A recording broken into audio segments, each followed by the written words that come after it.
She was always my favorite when I was a kid. Now I see she's the most beautiful thing I ever saw.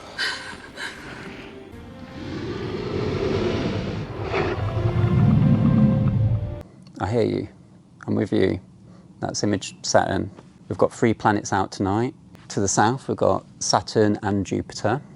And nearly at the closest approach, we've got Mars. So that's looking quite spectacular in the sky. You can actually see quite a nice orange glow. Hopefully we can do a good job with the telescope and take some images of that as well. But the plan is to get images of all 3 planets. The weapon of choice tonight is this Heritage 150p Dobsonian.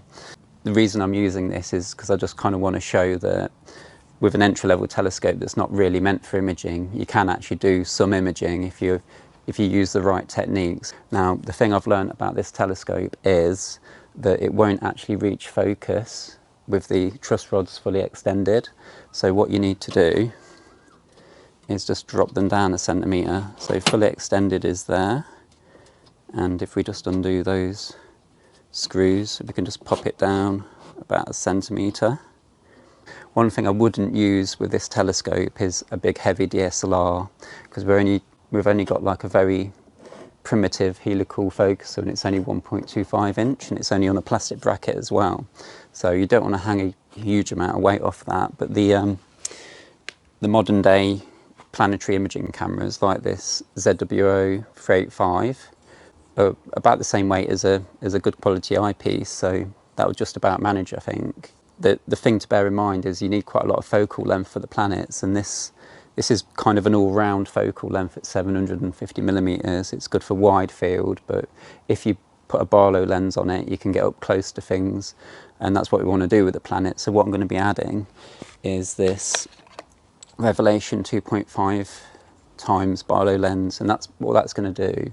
It's going to multiply the focal length by 2.5 times. So we're going to go from 750 millimeters all the way up to about 2,250 millimeters.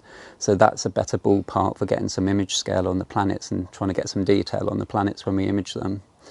I'll be doing a tutorial on all this, on how to get these images, so stay tuned for that. Subscribe if you want to see that.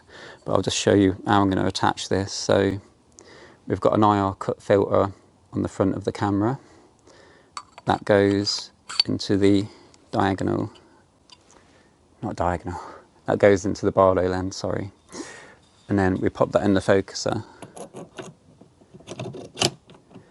Now the technique I'll be using is I'll be popping an eyepiece in, I'll be getting the planet in the centre of the eyepiece, then I'll be quickly swapping the eyepiece out for the camera, so I know I'm roughly in the right place to get focused, and then I can quickly get focused, move the mount, so the planet's at the right side of the laptop screen, that it's going to drift across the screen so I can capture it. And I'm going to repeat that and then stitch those movies together so I can take a longer AVI file, so I can get the most out of stacking that to get as many good frames as possible. But I'll talk you through all this. The 3 bits of software I use for planetary imaging are PIPP, AstroStackArt and Registack 6. So these are all free to download, and I'll talk you through how to use them as well, but that'll be in a later video. So what we need to do now is connect the lead from the camera USB into your laptop and load up SharpCap, which is the camera capture software, so we can actually capture an AVI file. Now I've not got the laptop out yet because it's still quite early, and I just wanted to get the filming out the way, and then I can concentrate on trying to get as good images as possible to show you guys. Good enough that I can actually justify doing a tutorial with, at least. And the plan is to get all three planets, make Sam Neill proud.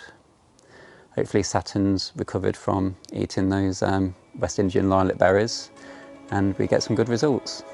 Okay, catch you soon.